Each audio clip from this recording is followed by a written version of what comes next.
Hi guys, आज हम चर्चा करेंगे एक ऐसे टॉपिक पर जिसकी सार्थकता प्राचीन काल से लेकर आज तक स्वतः सिद्ध है। टॉपिक है करत करत अभ्यास से जड़मति होत सुजान। इंग्लिश में हम कहते हैं practice makes a man perfect. तो शुरू करते हैं आज का टॉपिक। वरदराज नाम का एक छोटा सा बालक शिक्षा प्राप्त करने के लिए गुरुकुल में गया। हम सभी जानते हैं कि प्राचीन काल में बच्चों को शिक्षा प्राप्त करने के लिए गुरुकुल जाना पड़ता था। तो गुरुजी ने वरदराज को शिक्षा देने आरंभ की, लेकिन वरदराज ना तो कुछ समझ पाता था और ना ही उसे कुछ याद होता था। तो गुरुजी ने बहुत कोशिश की, लेकिन नाकामयाब रहे। एक दिन क्रोधित होकर गुरुजी ने कहा, बस लगता है तुम्हारे हाथ में विद्या की रेखा ही नहीं है। अब ऐसा करो, तुम अपना बोरिया बिस्तर बांधो और घर वापस चले जाओ। बड़े ही दुखी मन से वरदराज गुरुकुल से वापस अपने घर की ओर जाने लगा। चलते चलते रास्ते में उसे प्यास लगी। सामने एक कुआं दिखाई दिया।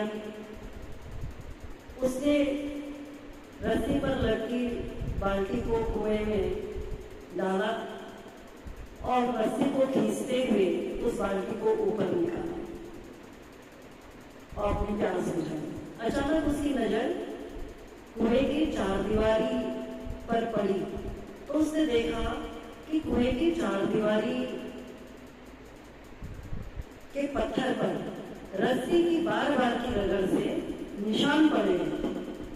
वो मन में सोचने लगा कि रस्सी तो एक निर्जीव वस्तु है, कोई इसमें प्राण नहीं है, जान नहीं है, फिर भी इस निर्जीव रस्सी की रगड़ से, बार बार की रगड़ से इस पत्थर पर निशान पड़ गए। तो फिर मैं तो मनुष्य हूँ, सजीव प्राणी हूँ, जान है मेरे अंदर, प्राण है मेरे अंदर, तो मैं यदि बार बार कोशिश करूं तो मैं क्यों नहीं विद्या प्राप्त कर सकता। बस ये बात उसे स्ट्राइक कर ली और उसने मन में दृढ़ निश्चय किया और वापस गुरुकुल में चला गया। अब वो इतना मन लगाकर पढ़ाई करने लगा कि धीरे धीरे वो समस्त शास्त्रों में पारंगत हो गया। और एक दिन यही वरदराज पाणिनि के नाम से विख्यात हुआ, जो कि संस्कृत के महान व्याकरणाचार्य हुए और जिनकी लघु सिद्धांत कौमुदी नामक रचना ये सिद्ध करती है कि कोशिश करने वालों की कभी हार नहीं होती।